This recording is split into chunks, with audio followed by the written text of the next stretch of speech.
Николай Викторович, сейчас на Украине идет просто явная неприкрытая война, и вот эта украинская хунта, власть, пришедшая в результате военного переворота, уже в который раз, по-моему, в третий, объявляет мобилизацию, то есть набор в свои вроде как незаконные воинские формирования.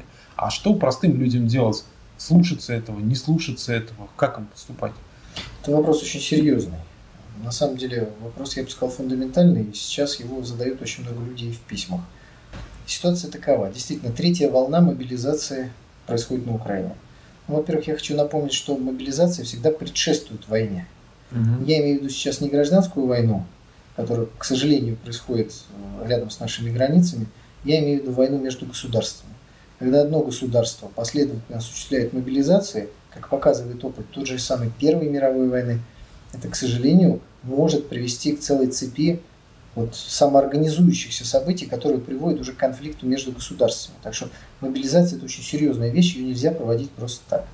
Но я убежден, что каждый гражданин Украины, каждый мужчина, который получает или может получить повестку, каждый военнослужащий армии Украины задает себе вопрос, а что ему делать в этой ситуации?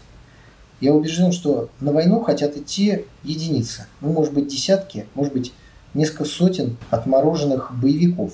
Нормальный человек войны не хочет. Конечно. Тем более в ситуации, которая происходит на Украине, это абсолютно непонятно, за что воюют. Если кто-то говорит о том, что война идет за целостность Украины, то пусть он задаст себе вопрос, а почему эта война ведется такими зверскими методами? Ведь каждый обстрел из артиллерийских орудий Луганска, Донецка, Славянска приводит к тому, что местное население озлобляется и идет пополнять ряды ополчения. То есть со своим народом так не воюют. Да и с чужим, в общем, международные законы так воевать запрещают. Единственное, что сегодня позволяет хунте так действовать, это полная куриная слепота Соединенных Штатов Америки, которые фактически стоят на одной стороне конфликта, стоят за спиной Киева и не замечают никаких преступлений, которые он совершает или совершит. Так вот, каждый спрашивает себя, за что идет эта война. И здесь ответ очень сложный. Мы должны с вами понять, что сегодняшняя киевская власть нелегитимна. Она пришла к власти на волне государственного переворота, нарушив Конституцию Украины. Потом в нарушении этой же Конституции власть, которая нарушила Конституцию, провела нечто напоминающее выборы. Но она от этого не стала легитимной. Легитимность – это не признание Соединенных Штатов Америки и Бельгии. Это соблюдение, скрупулезное соблюдение законов самого государства. Поэтому с точки зрения соблюдения законов Украины, сегодняшняя власть в Киеве, Донецке и Луганске одинаково нелегитимна или одинаково легитимна. Вот той самой Украины, которая была до февраля 2014 года, того государства уже нет. Оно уничтожено теми, кто осуществил государственный переворот. И в этом смысле те военные, те военнослужащие армии Украины, которые сегодня воюют против ополчения, против народа Новороссии, против своих собственных сограждан, против таких же русских и украинцев, которые там живут, они могут пытаться объяснить это себе, что они давали присягу Украине. Я хочу сказать, той Украины уже нет. Не питайте иллюзий. Будьте честны сами с собой. Идет война. На этой войне любой участвовавший в боевых действиях может погибнуть в любой момент, любую минуту. Вот хотя бы в этот момент будьте с собой честны.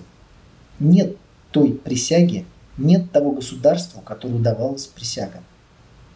Под видом той самой Украины создано новое государство. И за создание этого государства идет война. С одной стороны, американцы, националисты хотят создать профашистское националистическое государство. И за это сегодня борется одна сторона. Другая сторона не хочет создания вот этого нацистского, профашистского государства и до конца, может быть, не понимает, что оно хочет в итоге отделиться от Украины или создать новую Украину, только освободив ее от фашистов. Но оно не хочет того, что осуществляется сегодня в Киеве. Вот две стороны конфликта. Обе стороны, как хотите, либо одинаково легитимны, либо одинаково нелегитимны. Идет война. Остаться посередине между вот этим молотом и наковальней очень сложно. Поэтому, если вы, думая, что вы соблюдаете присягу, данную той Украине, которая сгорела на Майдане в коктейлях Молотова, которая была забита битами, которая сгорела дальше в Одессе в Доме профсоюзов, вы обманываете сами себя. Вы стоите на одной стороне конфликта. Вы участвуете в войне, вы стреляете, в ответ стреляют в вас, и вас могут убить. Поэтому выбор, он невелик. Вы либо сознательно встаете на одну из сторон конфликта, из сторон, и боретесь с оружием в руках, либо за создание свободной от фашистов Украины-Новороссии, либо вы боретесь за Украину, в которой русский язык будет запрещен, в которой будут распускать политические партии, будут осуществлять репрессии, то есть все то, что сегодня мы видим на Украине, все то, что было, например, в гитлеровской Германии. Там те же самые законы принимали. Вот это один выбор. А другой выбор следующий. Если вы не хотите участвовать в этом конфликте, вы можете из него выйти. Это значит, есть такая форма, называется интернирование.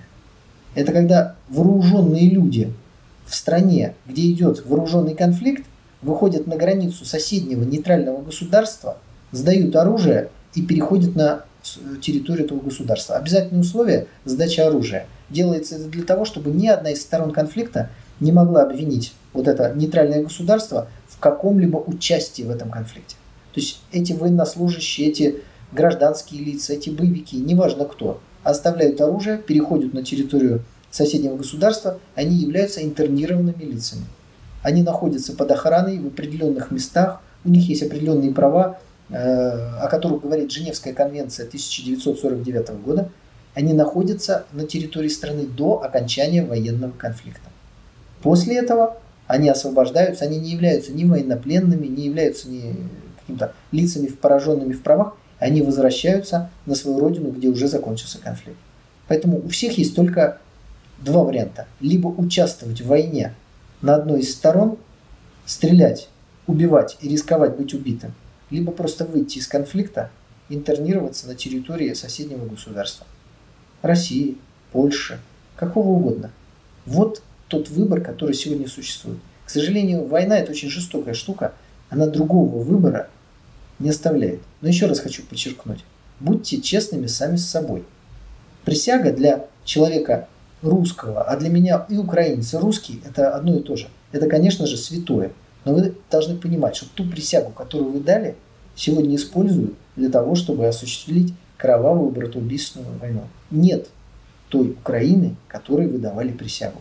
А те новобранцы, которых сегодня призывают в украинскую армию, они дают присягу не той Украине, которая была при Януковиче, при Ющенко, при Кучме, не той Украине, которая с 1991 по 2014 год существовала. Они дают присягу той Украине, которую хотят построить депутаты фракции «Свобода», боевики правого сектора. Вот этой Украине их сегодня побуждают дать присягу.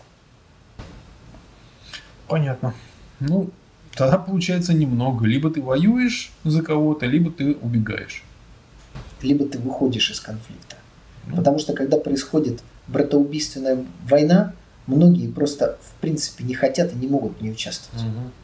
И единственным выходом из этого существует уход в сторону интернирования. Хорошо. Для этого и существует эта международная практика. Хорошо. Спасибо, Николай Викторович.